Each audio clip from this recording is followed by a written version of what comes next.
Today we're diving into a dramatic development that could reshape the dynamics of the conflict. Baltic Sea shock. Denmark just crippled Putin's supply line.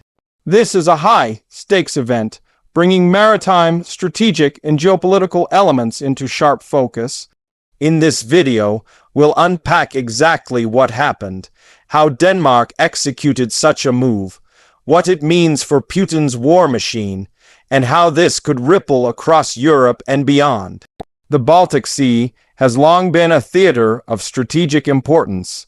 While much attention is paid to land battles, disrupting supply lines at sea can deliver crippling blows.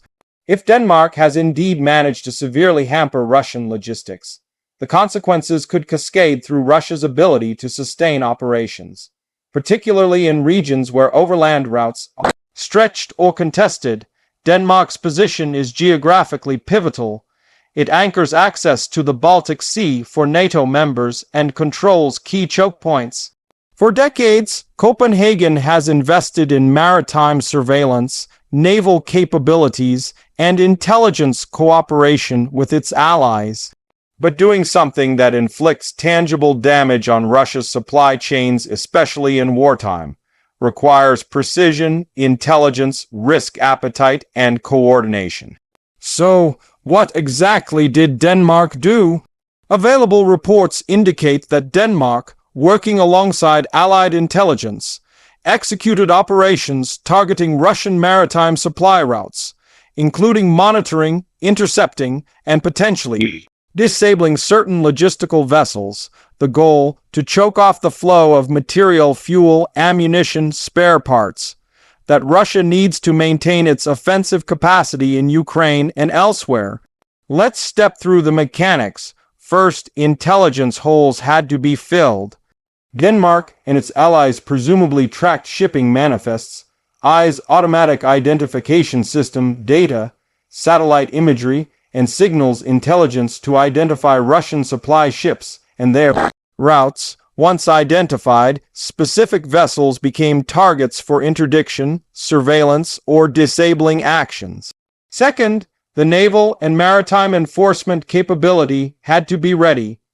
Denmark's navy, coastal patrol units, underwater drones, and maritime special forces likely formed the toolkit. Mines, electronic warfare, interceptors, and perhaps sabotage missions could all play roles. These are dangerous actions, but the strategic upside is immense. Delay or deny Russian resupply. Third, coordination with other nations and maritime agencies would be essential.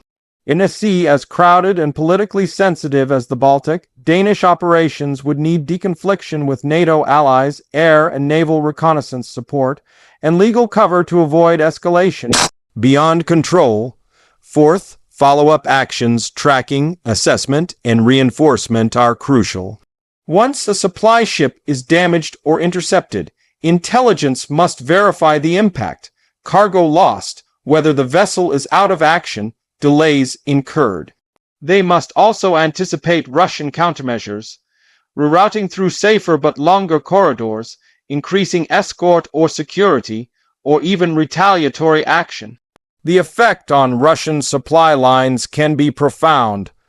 Russia's ability to sustain long-range operations, especially in contested or peripheral regions, depends heavily on maritime logistics. If the usual Baltic routes face disruption, supply must be rerouted through longer, riskier paths, maybe north via the Arctic or south through the Black Sea. But both carry new dangers and delays. One immediate consequence is increased operational friction for Russian forces. Delays in ammunition, fuel, and spare parts reduce tempo, force commanders to conserve resources, slow offensives, or even withdraw from unstable fronts. Morale can suffer when front-line units experience shortages or inconsistent supply. Another is strategic signaling. Denmark's move sends a message that even nations not directly on the front line can strike meaningful blows to Russia's war effort. It raises the cost for Moscow to operate in maritime domains, underscores NATO readiness, and demonstrates the reach of collective defense. Yet Denmark had to navigate legal and diplomatic peril. Intervening in Russian supply lines risks escalation. Copenhagen would need legal justification, perhaps under Allied defense agreements, self-defense doctrine, or treaty obligations. They'd have to avoid actions that provoke broader conflict or give Moscow pretext to retaliate against Danish or NATO assets. It's possible that some operations were designed to stay just under absolute overt conflict threshold, covert sabotage, cyber interventions, or electronic interference that disable systems rather than provoke full naval battles. Russia won't sit idle. One typical response is to shift supply routes or methods. They might increase reliance on overland corridors, especially through friendly territories, or develop new sea routes in safer waters. They may also beef up escort fleets, ship defenses, or deploy anti-interdiction measures like mines, defensive weapons, or jamming. Russia might retaliate in Baltic waters, targeting Danish maritime assets or installations, or engage in intensified submarine activity, harassment of commercial shipping, or cyber attacks. They could also seek diplomatic retaliation, sanctions, or information warfare to delegitimize Denmark's actions. From NATO's vantage point, this opens both opportunities and challenges. A bold move like Denmark's can galvanize allies to act more aggressively in maritime interdiction, strengthen joint naval operations, and coordinate better intelligence and assets. But it also raises the stakes. Russia may escalate, test NATO's thresholds, or flirt with broader conflict. On the other hand, such actions must be calibrated carefully. Escalation risks maritime accidents or unintended confrontations. Ensuring proportional responses, deconfliction mechanisms, and transparent chains of command is essential. The balance between strategic effect and avoiding miscalculation is delicate. In Europe, the political fallout matters. Denmark may receive praise and support from nations wishing to assist Ukraine indirectly but substantially. Some countries might follow suit or seek to bolster maritime interdiction capabilities. It can shift the war narrative to include sea domains more prominently. Conversely, Russia and its allies may decry Denmark's actions as aggressive or unlawful, seeking to rally diplomatic or media condemnation. Some non-aligned states may view Denmark's move as destabilizing. Copenhagen must handle the narrative, framing such actions as defensive, collaborative with allies, and necessary to stop aggression. Longer term, this could influence how wars are waged in 21st century Europe. Control of maritime supply routes may become more contested battlegrounds.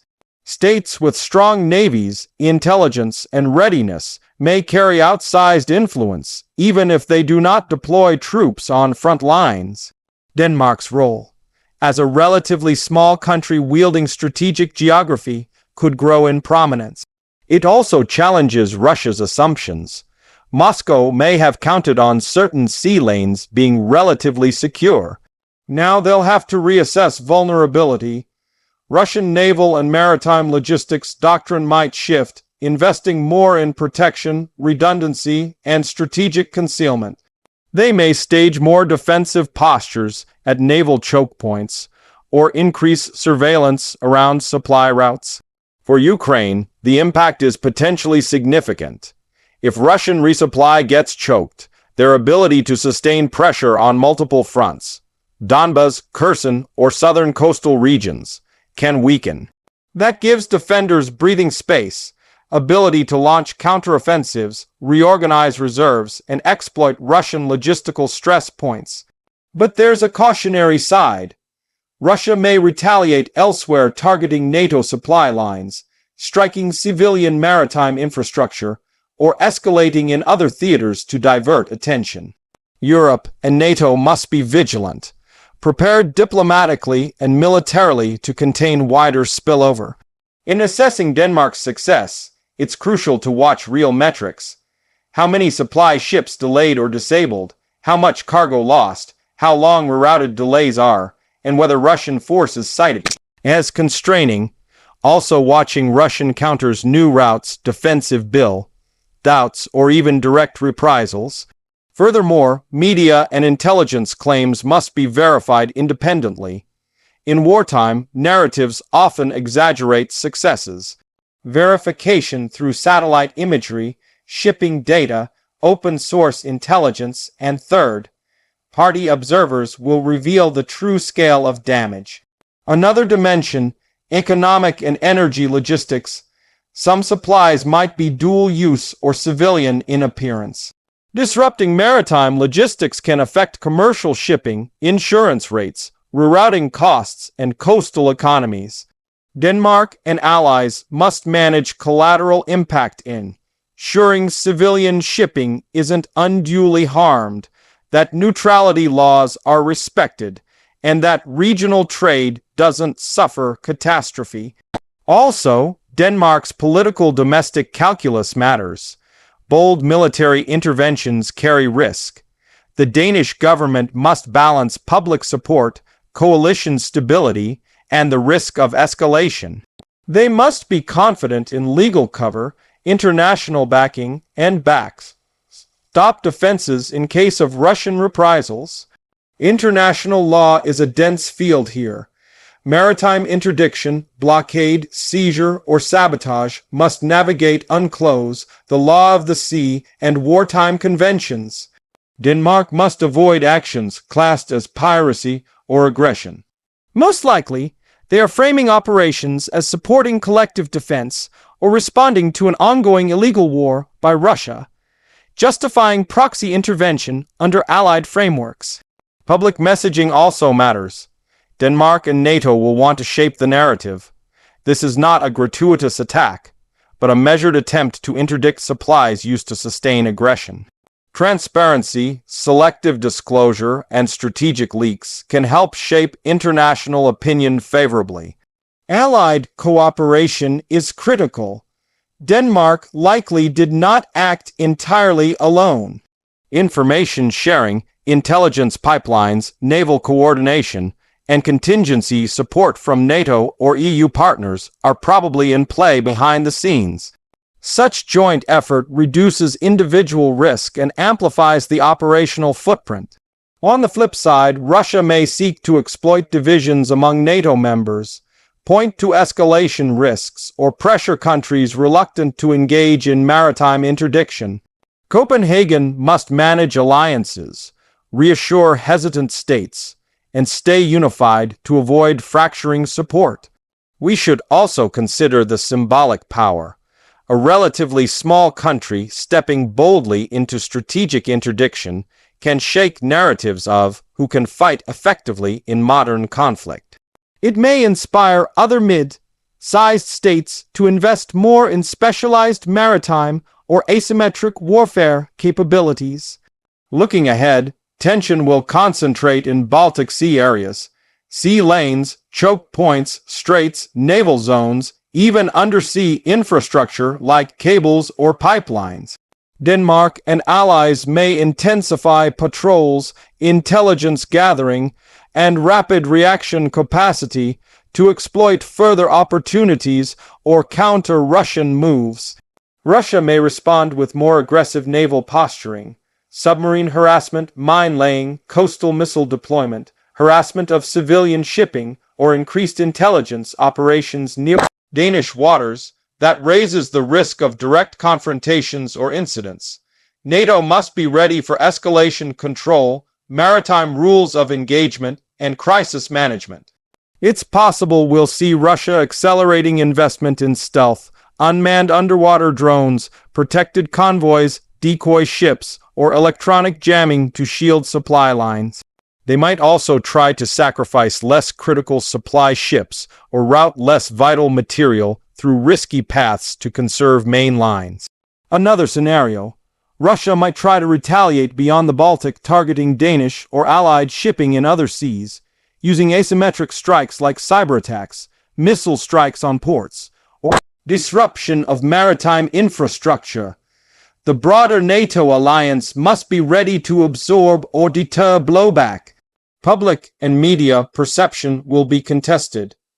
Russian state media will likely denounce Denmark's action, accuse it of aggression, and attempt to rally international condemnation.